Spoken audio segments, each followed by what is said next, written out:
Entends-tu la voix du Seigneur, la voix du berger qui parle dans ton cœur? Shalom, shalom, shalom. Bonjour, chers bien-aimés du Seigneur. Que la grâce et la paix du Seigneur soient avec vous. Waouh! Aujourd'hui, c'est le dernier samedi de l'année 2024. Comment ne pas être reconnaissant à Dieu? Je voudrais vraiment bénir le nom du Seigneur pour le privilège qu'il nous donne en ce jour pour parler de lui, pour encourager chacun d'entre nous dans la marche avec le Seigneur. Et l'Éternel Dieu a mis dans mon cœur ce passage et ce message pour fortifier, encourager tout un chacun d'entre nous à l'orée de cette année 2025. Alors Dieu m'a dit que nous devons être reconnaissants. Nous devons être reconnaissants pour tout ce qui a été fait.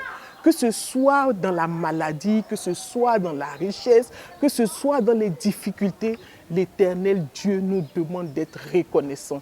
Et pour appuyer ce moment d'encouragement, nous allons parler de différents versets bibliques. Car la parole de Dieu, c'est la même qui nous soutient et qui nous maintient dans la marche avec lui. Donc nous allons commencer avec les différents versets bibliques qui nous demandent d'être reconnaissants avec Dieu et l'attitude que nous devons adopter dans la reconnaissance du Seigneur. Alléluia. Donc pour manifester notre reconnaissance, la Bible nous demande d'adopter certaines attitudes et nous allons découvrir ces versets. Comme dans 1 Thessaloniciens, verset 5, chapitre 5, versets 16 à 18, la Bible nous demande d'être toujours joyeux. Peu importe les circonstances, la Bible nous demande, en tant qu'enfants de Dieu, d'être joyeux et de prier sans cesse. Et dans Philippiens, chapitre 4, versets 6 à 7, la Bible nous demande de ne pas nous inquiéter. Il dit, ne vous inquiétez de rien. Donc, dans notre attitude de reconnaissance, nous devons ne pas nous inquiéter. Nous avons l'obligation de ne pas nous inquiéter parce que le Seigneur est avec nous, peu importe les circonstances. Et le prochain verset, c'est-à-dire 1 Corinthiens 15, verset 57, nous devons remercier Dieu en toutes choses et en tout temps. Nous devons le remercier. Nous devons également le célébrer. Comme 1 Chronique, chapitre 16, verset 34 nous dit, il dit, célébrez l'Éternel, car il est bon. Oui, sa bonté dure éternellement. Célébrons l'Éternel, car il est bon. Alléluia. 2 Thessaloniciens, chapitre 1, verset nous dit, nous demande d'être constamment, que nous devons constamment dire merci à Dieu.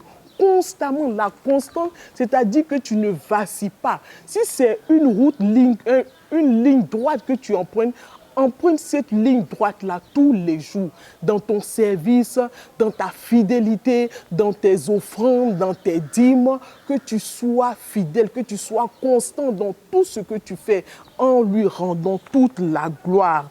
Alléluia. Et il dit également dans Psaume 9, verset 2, l'attitude que nous devons avoir, c'est de louer l'Éternel de tout notre cœur, car le cœur, c'est une porte. Et cette porte-là, si tu loues l'Éternel, les bénédictions vont rentrer dans ta vie, vont se manifester. Peu importe les difficultés, tu sortiras toujours vainqueur. Et ensuite, il y a deux versets que j'aimerais que nous puissions retenir pour rentrer dans cette année 2025. Colossiens 3, verset 15 nous dit que la paix de Christ, à laquelle vous avez été appelés pour former un seul corps, règne dans votre cœur et soyez reconnaissants.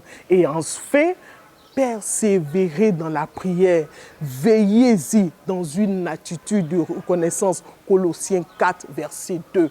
Alors je voudrais terminer cela pour nous demander à être reconnaissants. Demeurons reconnaissants dans notre vie, dans notre marche avec le Seigneur. Les temps sont mauvais.